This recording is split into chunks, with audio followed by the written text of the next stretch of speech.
பொண்ணு மதிக்கலன்னா என்ன பண்ணும்? மதிக்க வைக்கணும். மதிக்க வைக்கணும்னா இந்த 3 விஷயத்த மட்டும் பண்ணவே கூடாது. ஒரு பொண்ணு உன்னை மதிக்கலன்னா நீயும் மதிக்காத. போக்கஸ உன் மேல வைக்கணும், உன்னோட வேலையில வைக்கணும். பேசிக்கா உன்னை மதிக்கலன்னா உன்னை டிஸ்ரெஸ்பெக்ட் பண்றாங்கன்னு தயவு செஞ்சு never let any one disrespect. Second, ரொம்ப முக்கியமான விஷயம் என்னன்னா, இப்பதான் நீ டிஸ்ட்ராக்டே ஆகக்கூடாது. கம்ப்ளீட்டா போக்கஸ் பண்ணணும். அதாவது உன் ஒர்க்ல இன்னும் அதிகமா போக்கஸ் பண்ணணும். Women always focus on someone who will never give her attention.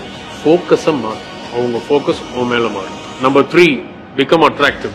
அறிவை வளர்த்துக்கோ. புக்ஸ் படிக்கலாமே, பாடியை ட்ரெயின் பண்ணு, ஸ்ட்ராங்கா மாறு. நெட்வொர்க்கை வளர்த்துக்கோ. ஸ்ட்ராங் மைண்ட், பாடி, நெட்வொர்க் இருக்கிற ஒரு man so sexy and powerful. Become that. முக்கியமான விஷயம் என்னன்னா, இதெல்லாம் உன்னை மதிக்காம போன அந்த பொண்ணுக்காக எல்லாம் பண்ணக்கூடாது, உனக்காக பண்ணணும். ஃபைனலா அந்த பொண்ணுக்கு ஒரு தேங்க்ஸ் சொல்லு. ஏன்னா அவங்க அன்னைக்கு உன்னை மதிக்காம போனதுனாலதான் இன்னைக்கு மதிப்பே மாறி இருக்கு.